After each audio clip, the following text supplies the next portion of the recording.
देखिए, आज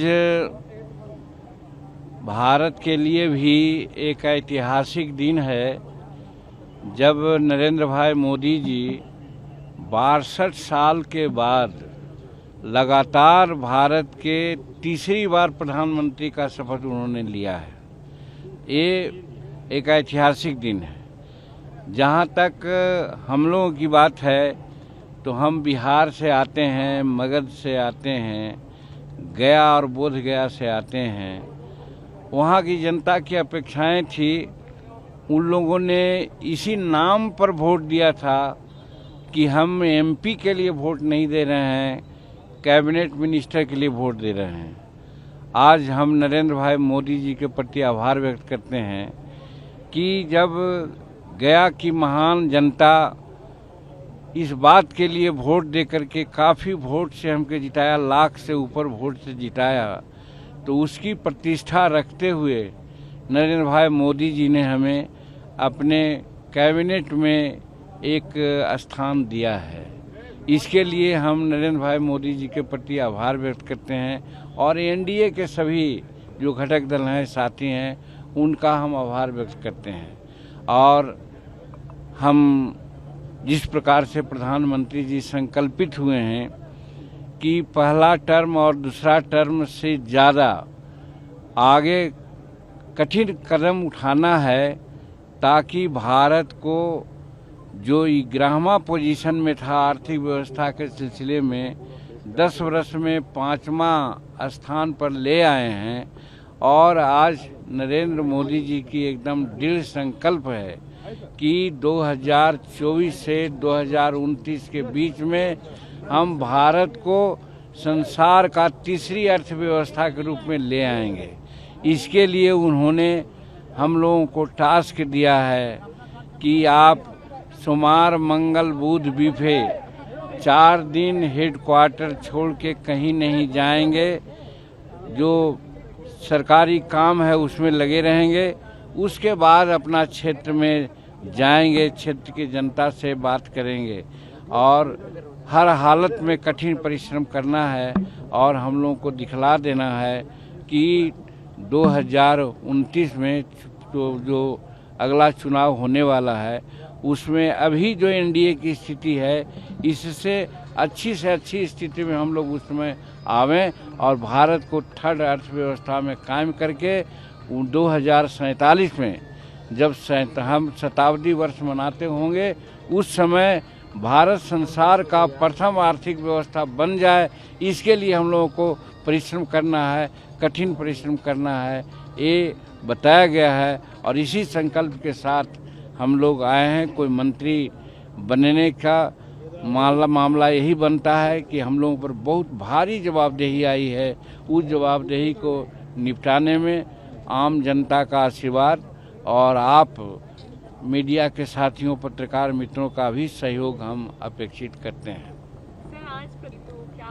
फिर अलग अलग बात कैसे होगी? ये सब बात यही सब नहीं कि प्रश्न तो करने नहीं आता है।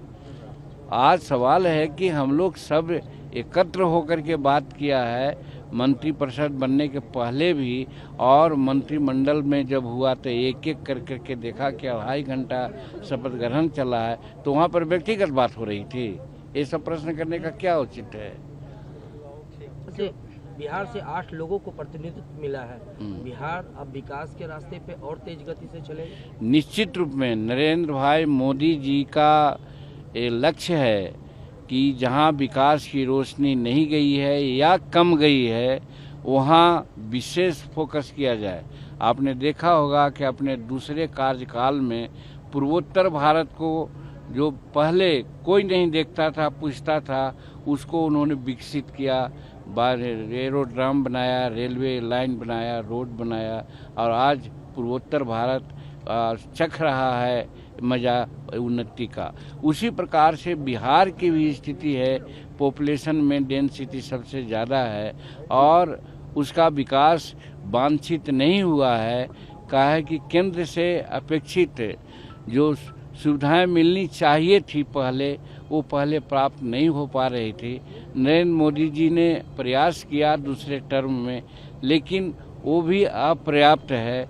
वैसी परिस्थिति में बिहार को 8 मंत्री पद दे करके उन्होंने साबित करना चाहा है कि 8 मंत्री कठिन परिश्रम करे ताकि बिहार का विकास जो हर दृष्टिकोण से होना चाहिए वो हो।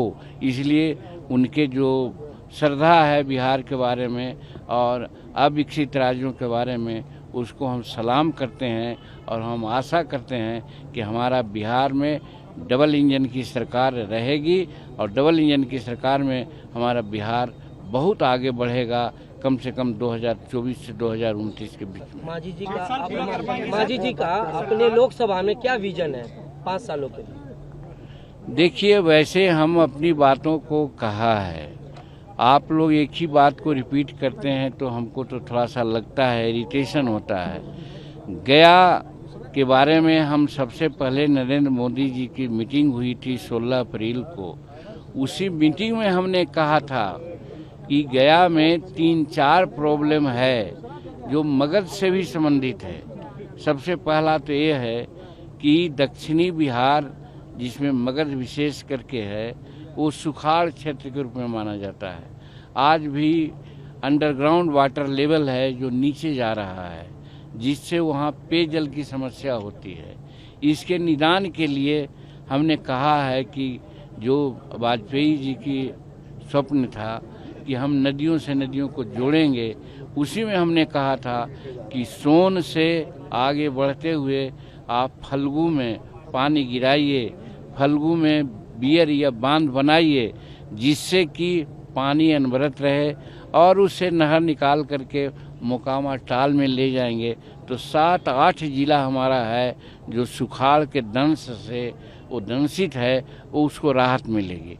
और दूसरी बात कि पर्यटन भी बहुत महत्वपूर्ण है और जानते हैं कि बोधगया पर्यटन के क्षेत्र में पर्यटन के लिए वो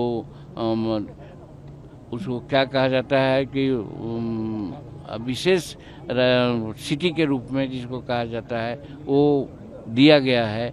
तो आज सड़क जो नदी किनारे है फल्गु के, सड़क बना देंगे हम लोग, नदी में पानी रहेगा, उसमें नौकायान चलाएगा और पर्यटन लोग आकर के वहाँ अपना आराम करेंगे और अपना हर तरह के सुख सुविधा से ही करेंगे जिससे हमको पैसा मिलेगा।